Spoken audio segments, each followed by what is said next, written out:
is Yapi. Yapi, I'm going to try to pronounce your surname. Lenghuabala. Do I got it right, Yapi? Lenghuabala. Lenghuabala. I got it. Okay, Yapi is going to talk to us in terms of National Fire Safety Support Program to municipalities. Let's welcome Yapi. Thank you.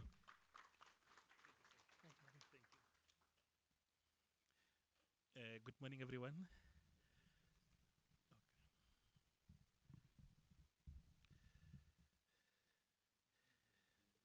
Good morning, everyone.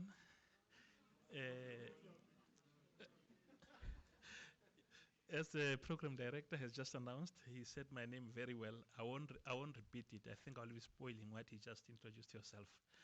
Thank you very much. Colleagues, what I just wanted to say to yourself is my presentation is not long, I can promise you. And then by profession, I'm a fireman.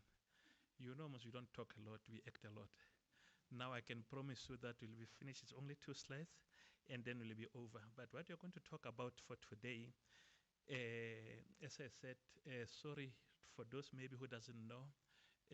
My name is Japili Ngabala. I'm from NDMC, which is the National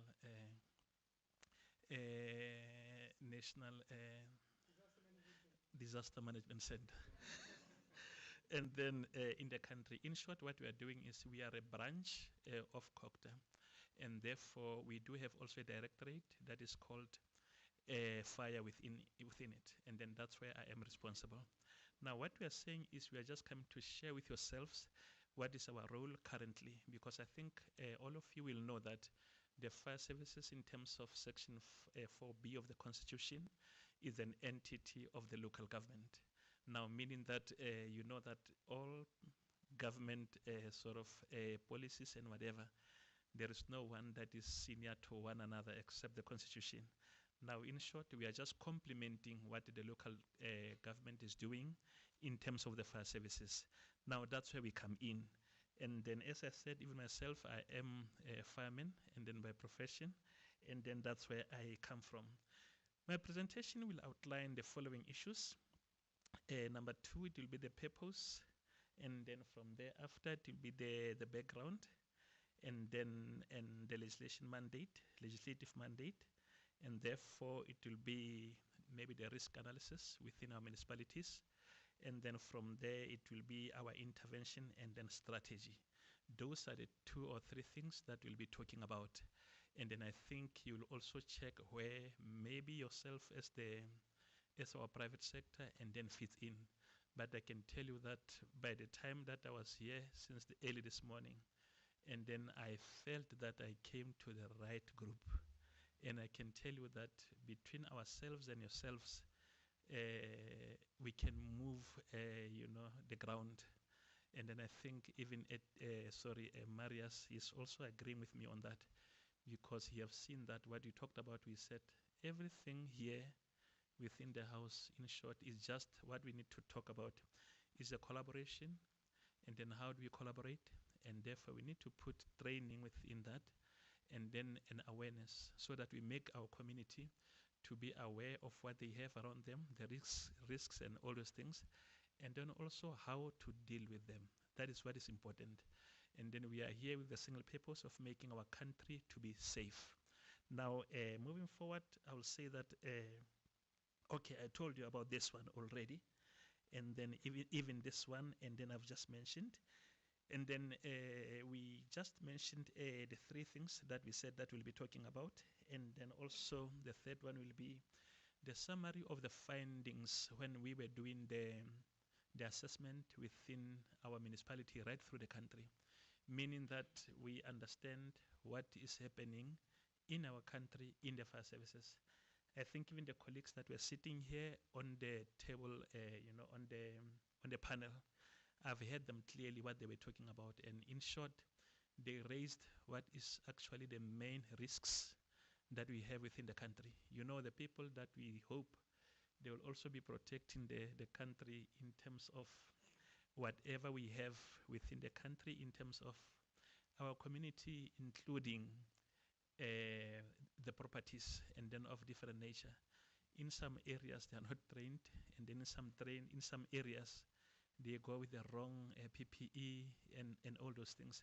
I think I need to assure you that that challenge can be rectified by collaborating with the group that is inside here.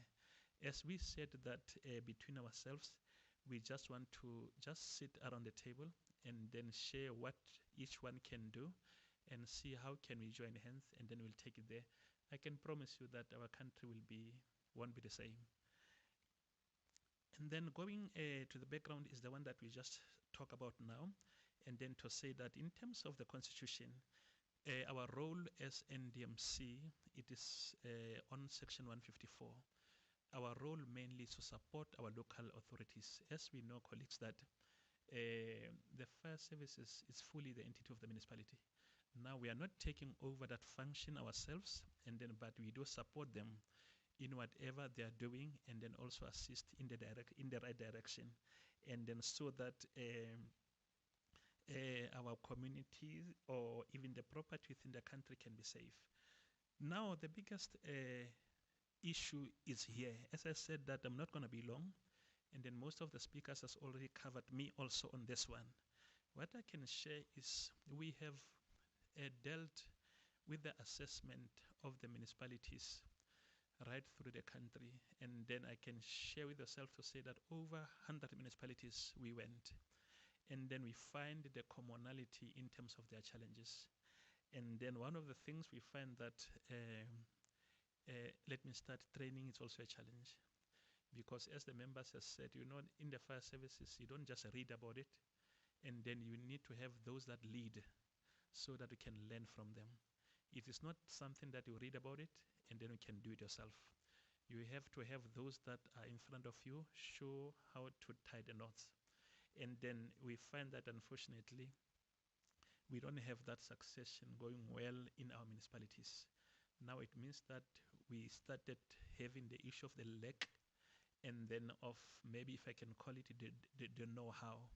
And then it means that by so saying, it means that it also increases the challenges that are within that municipality, and then or the issues that must be carried by the fire services.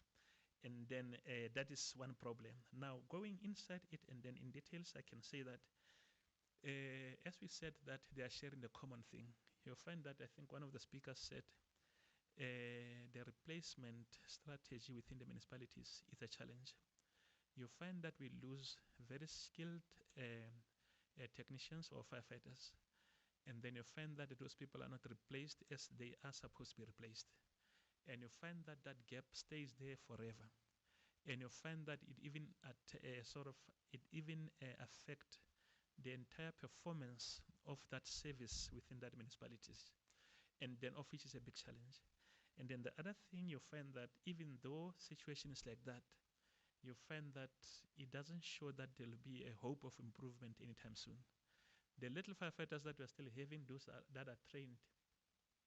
And then at the moment, I think one of my colleagues, and then there at the back, he said he was in Dubai. Even myself, I had an opportunity to go to the Middle East. They are thirsty for the products that are coming from South Africa in their emergency services, Their airports are not run by them when coming to that. They're depending on the people that are coming from the south. And then you find that even wherever they can, they will make a plan for you to be there, as long as you are coming from South Africa. Now that makes us to be a bit vulnerable. On the other hand, you find that we are having our nuclear stations, we are having our fire stations, and then within our municipalities and whatever, and then we lose very crucial people with the knowledge, the know-how, and then they are going to other countries, and then when they get there, and then they find that they're highly welcomed, and then they're getting what a normal person needs or expects in life. Now you find that here at home, we are left with a gap that we cannot fill as we wish. That is the biggest problem. Now, going forward, we are saying that the other thing that is a big problem locally, we find that most of the municipalities, the doctor has just mentioned to say that he partner mostly, or they partner mostly with the district municipalities. Yes, that is one thing that we're still working on as national, because we are the custodian of the policy. we were saying that in some of the municipalities, you find that in terms of Section 84(1)(j), the powers lies with the local, not the district. Now you find that all your revenues and whatever they go to local, but the local doesn't want to discharge the functions. And then the one that is in charge, which is the district, they can only talk, they can't do anything because they don't own the budget. That was the problem. Now, that is where we are also getting in terms of assisting, in terms of the direction when coming to the municipalities. Now, hoping to some, that matter will be addressed the soonest. And then, as I can just share with yourself to say, one of the delay, again, when coming to those issues of the municipalities, you find that they can't even sort of create revenue, meaning that even when they can do inspections and then to their non-compliance and all those things, and then you find that they can't even sort of, in terms of Section 56, they can't um, take out fines. They will only warn you forever. You will never ever get a fine, meaning that the city can make a sort of a revenue in terms of the people that are operating not in compliance within the city. Now, we came up with a lot of proposals to them that we can do the following, but in short, everything that we realized, they must start somewhere, and they need to have the bylaws that is of their own, and then so that they can enforce compliance. Now you find that because of the lack of training, not all the members has got that sort of course of being the peace officer. And even the level of training, you find that our members within the municipalities, they've got the basic firefighting and then qualifications. And then as I'm saying that it differs from one municipality to another.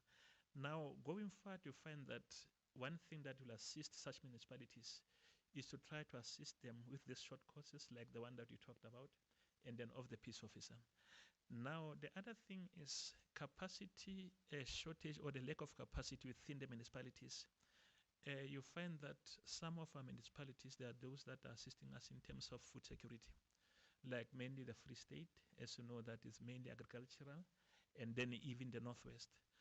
Now you find that when fires are coming from the Northern Cape or from the side of Namibia, they run with a very high speed. Nobody can stop that fire. It burns. It starts with the the grazing lands. It burns whatever reserves. It also burns even the cattle. Not only the cattle, the goats, the sheep, and all those things. Now you find that it's a loss that occurs almost every year when that time comes. It is a serious problem because we don't have capacity in our municipalities. Now, when you look at, maybe you try to make an investigation to try to find out what could have been done, you find that in that station, it's only 2 members. And then they're using only one bike. And then on that station, the station since was closed after it was robbed sometime, and therefore everybody's scared to go there. You get a lot of excuses and whatever, and nothing is done by our municipalities. It is the challenges that we have. Now you find that such issue, if somebody's not standing up in terms of assisting, not that you alone, but in collaboration to assist such municipalities, it means that the situation won't change. We'll always go through the same losses every year, and even the lives of the people are getting affected. Even the properties are being swallowed by the fires. And then when you look at it, it started as a grass fire. And then that is the challenges that we are having. And therefore, you find that we ended up losing the business building or commercial buildings, including the residential. I think even our colleague, when you go coastal, and then they will tell you actually what does most of the grass fires end up in. Now it becomes a serious loss to our community, and even, I think, to ourselves as the sort of the underwrite, if I call it well, the insurance community. Now that's what we are saying, that in terms of to try to eliminate such problems, we are also raising a hand as national to say that there is a need. There is a need for all of us to fold our sleeves and then see where can we hold hands, and then to make a difference in our municipalities so that the entire country can be in a better situation from where it is now. And then the other thing again is uh, we feel that also our fire services sometimes are not doing enough in terms of educating either the community around. And then, but when you ask the programs, we can make programs available. We can also send or can even refer yourself to the people that can train you to do all those things and whatever. The biggest problem is still the one of the capacity to see that you don't have enough staff or personnel and all those things. Now, the issue of the fire services or the challenges caused by the fire services, and then it is not a one-man issue, it's a collective. It needs everyone and then to work together and then with our fire services within our country and then to change the situation that we are having.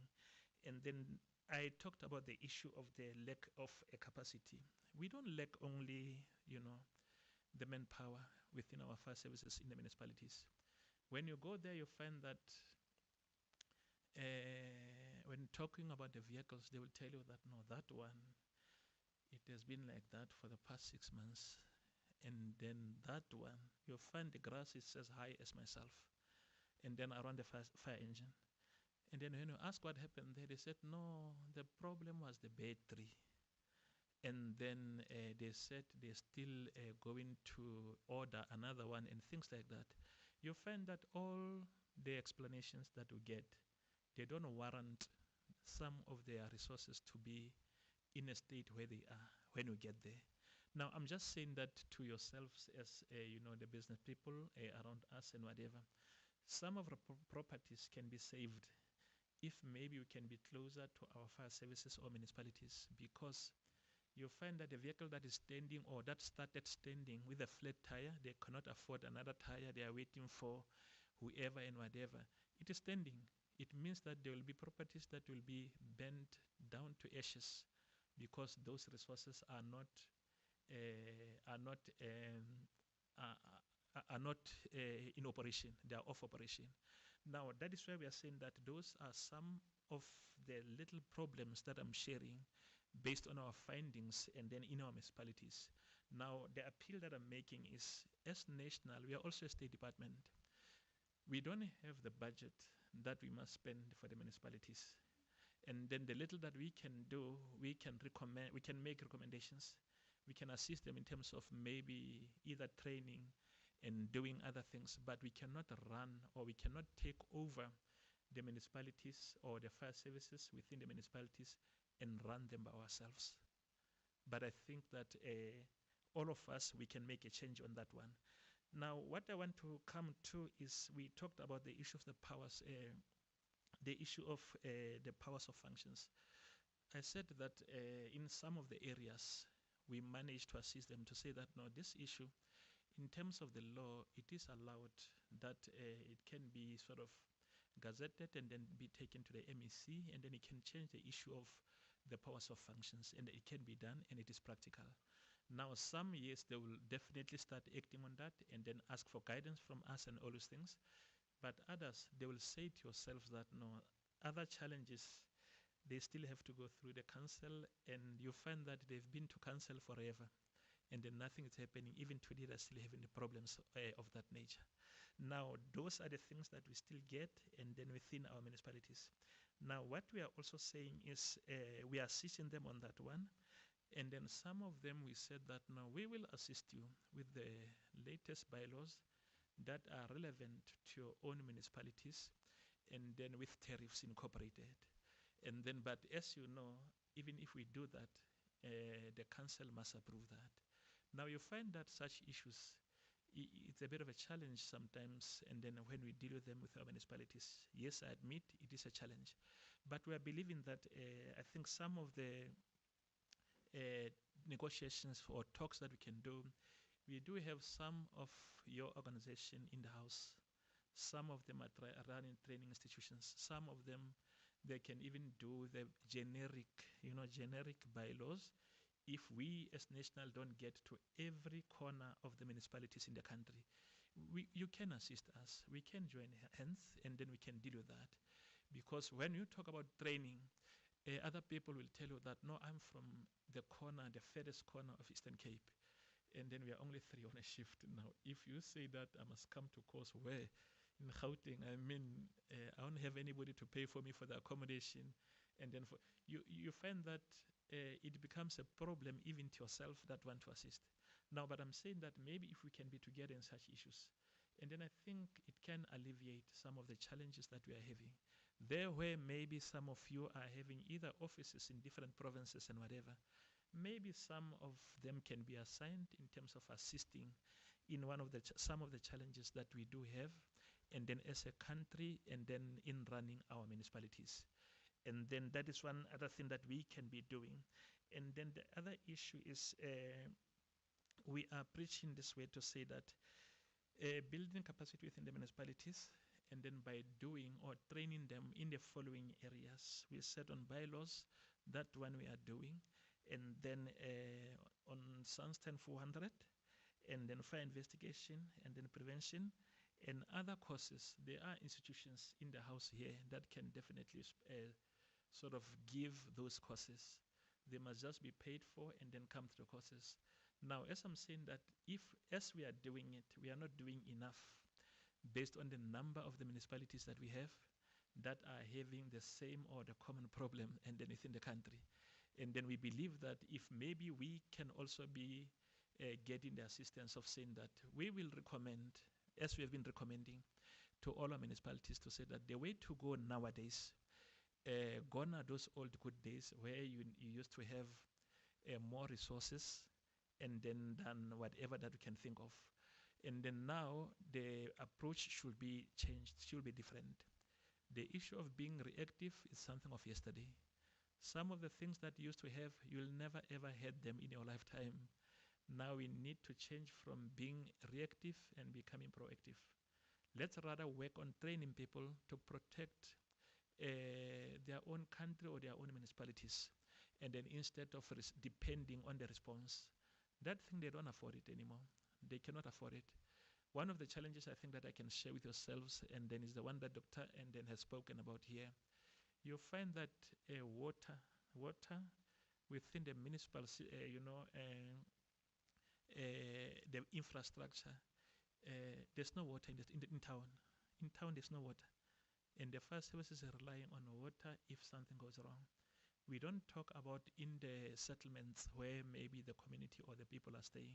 Now, what we are saying is there is a need or an outcry, and then for the business to partner or collaborate with our fire services within the municipalities, and then so that some prevention measures or some sort of assistance can be obtained in terms of the current situation and then that we are having, and then as the country. Now, I wanted to say that I promise that I won't be long, but in short, the biggest thing that we are pleading to yourself as business is to say that there are a lot of things that has been mentioned.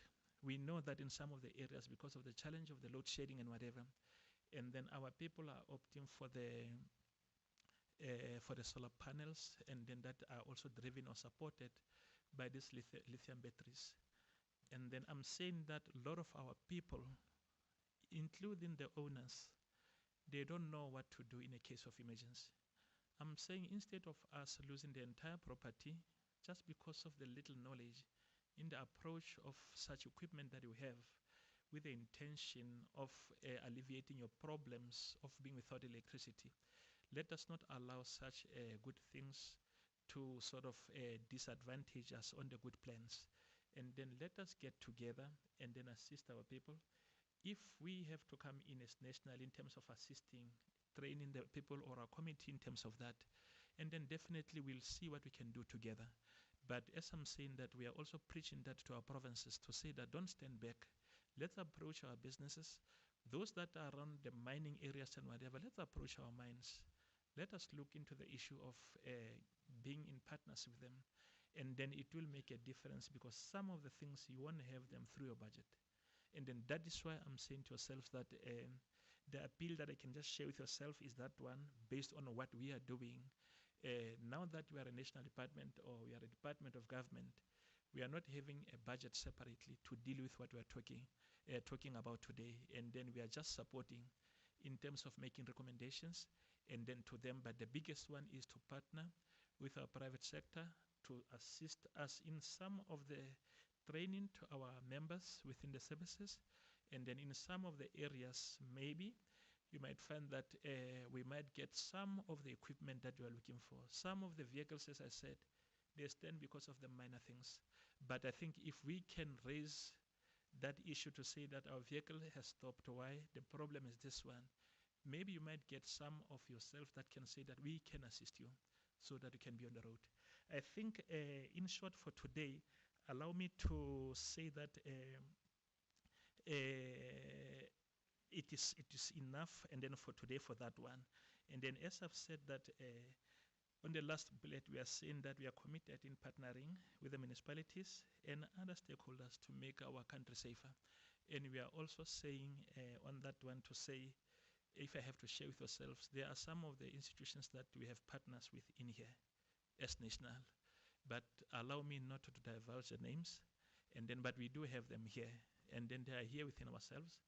And then I'm saying that even yourself, you can definitely and then join them in terms of working together with us and then to improve the conditions that we are living with within our country. Thank you very much, Program Director.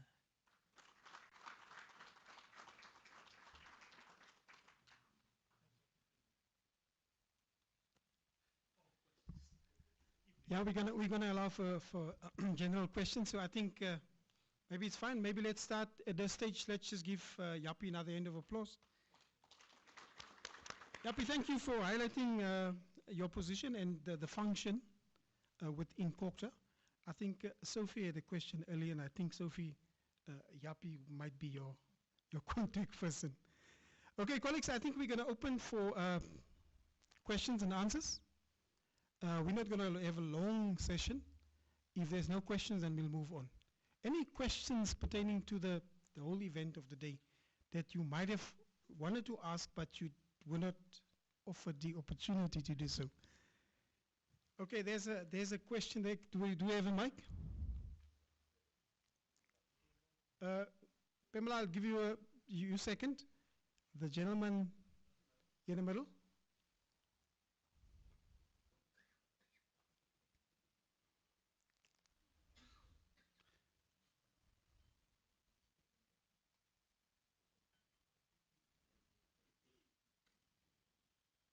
Is the mic not working?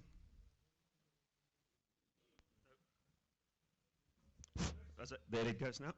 Okay. My question is, I think for next time, it might be beneficial to get EXA also involved, Engineering Council of South Africa. I think they have a huge role to play in the fire safety in South Africa. And at this stage, I think they're a little bit quiet, too quiet. Yeah, so that's my input. Thank you. I think we take note. Thanks, Maurice. Sophie at the front. Sorry, man. Pamela. And I'm not sure whether I get Sophie. Okay, I saw Sophie's on the program. Sorry. It's Sorry, okay. Pamela. I'm just asking about the fire services bill. I know the fire services bill took a lot of work from the NDMC.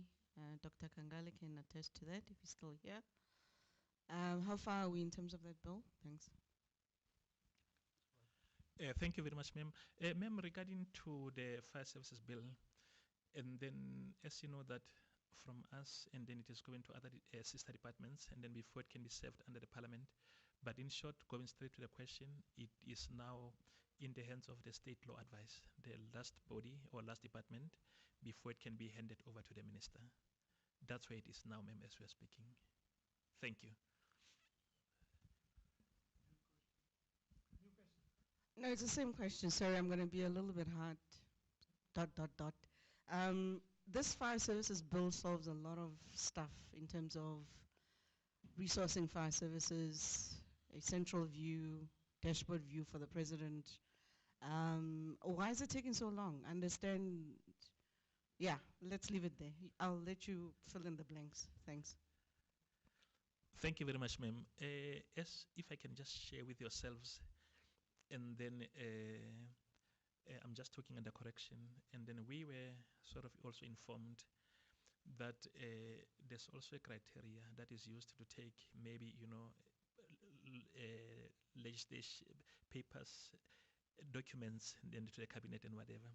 And then you find that it's about, if I can say it, maybe about 80 that must go and whatever. They don't push all of them all at the same time. They push a certain number. Now, I think in terms of submission, because ours, after it left our office, it had to go to the legal department first, the National Legal Department.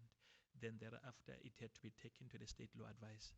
Now, from there is then that it will be going. Now, when it is off our hands, what we can only do is only to make a follow-up to say how far and then possibly when can it be maybe handed in or things like that.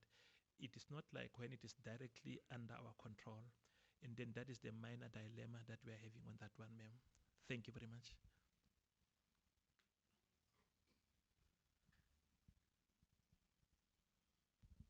Thank you very much. Yapi, if you'll excuse me, I know it's your department. Moses, my apologies to you as well.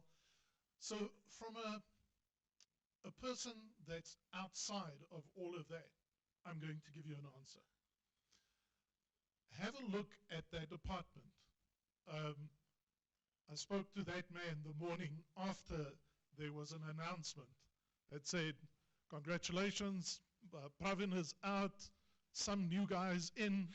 He was sitting with a document on his table for Pravin's signature the previous day. And that's just one example. That department is the department, if you go and have a look historically, where the switch out of minister and deputy minister is the highest of all government departments. It's like a revolving door. And you are dependent on whoever sits there. And it's not a political thing. It is, that's the boss. He has to sign off.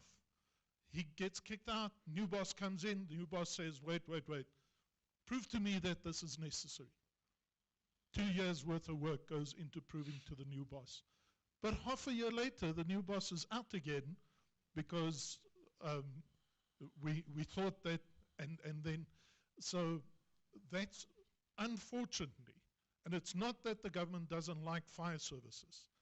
It is that type of turnover at that political leadership point that from an outsider, I say, has been putting us back the whole time.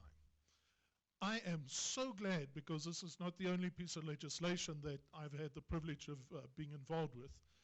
The moment it is at the state law advisor, you have now jumped through 1,000 hoops.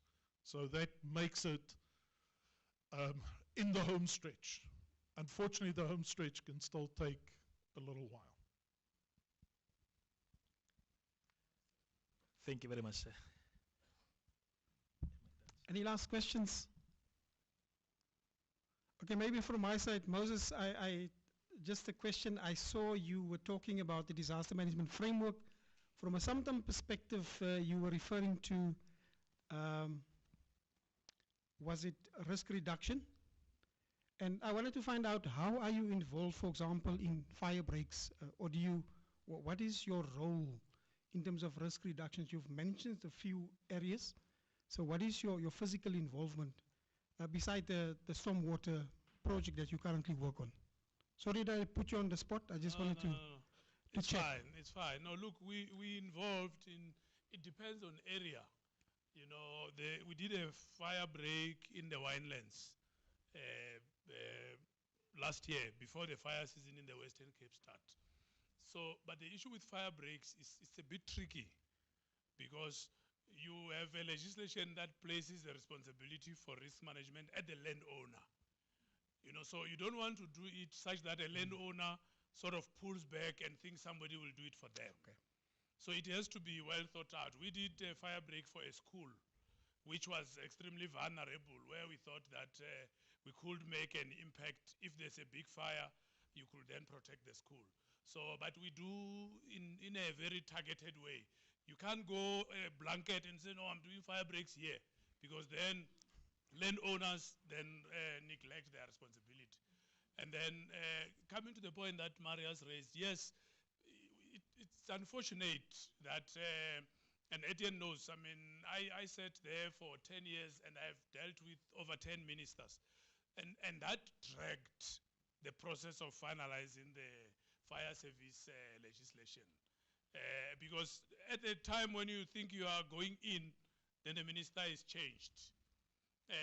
I remember at one stage when Minister Van Rooyen was appointed as our minister, for some reason, he came into the department and he came into the NDMC. And as he was walking, greeting, I was busy changing the name of the minister on the cabinet memo because it had to, and now you can't now submit it to cabinet. You must first go back to him and say there is this and so on. But what I think is fundamental, at least based on the observations that we have made, is that legislation, for them to move quickly, they must be driven from the top. So somebody must embody it. A politician or a minister must say, I want to finalize this. That was the opposite with fire services, because it was us who kept on nagging and agitating and saying, so you understand, the moment you don't say anything, everybody is quiet. So if you go to a meeting which must finalize pieces of legislation and you don't speak, nobody will say, why are you quiet?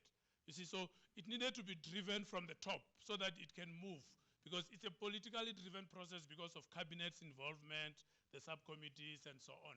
But I think what we should be saying, Bratije, is that you guys must push for this, because most of the problems that we are dealing with can be resolved once we have a clear legislation, clear roles and responsibility, and so on. But once you fight the legislation, do other things that you can. I mean, the funding model, you don't need a legislation, because you don't need legislation to fund.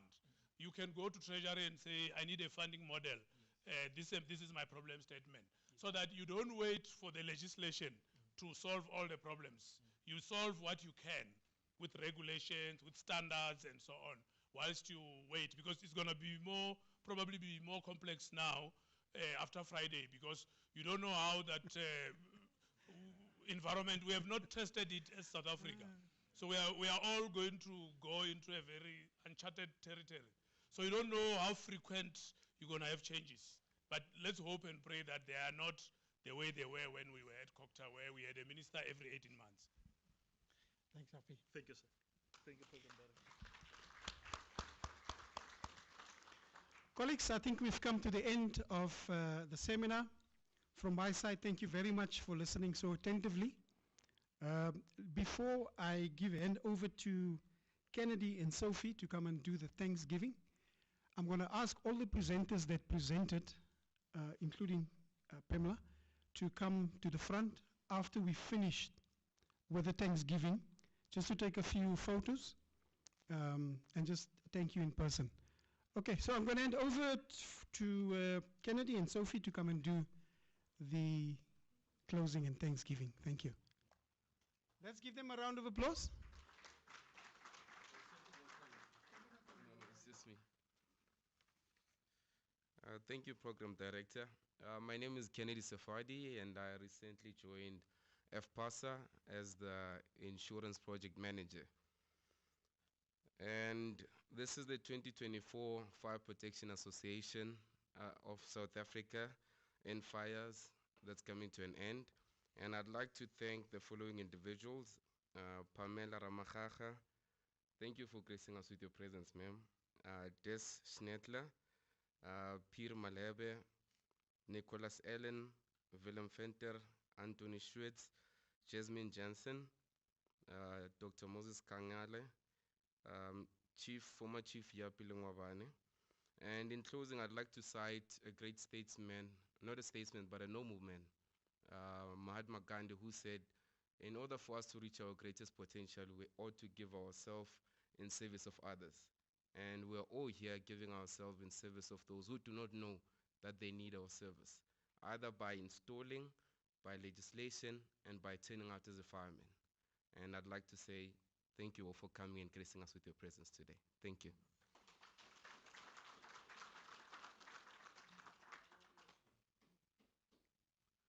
So lastly, to all of you for taking time out of your busy schedules to come and grace us with your presence, give yourself a round of applause. Thank you for coming. I officially now declare the session closed. Thank you. You are welcome to mingle and network. Like maybe just go to someone else that you didn't meet this morning. Thank you very much, colleagues.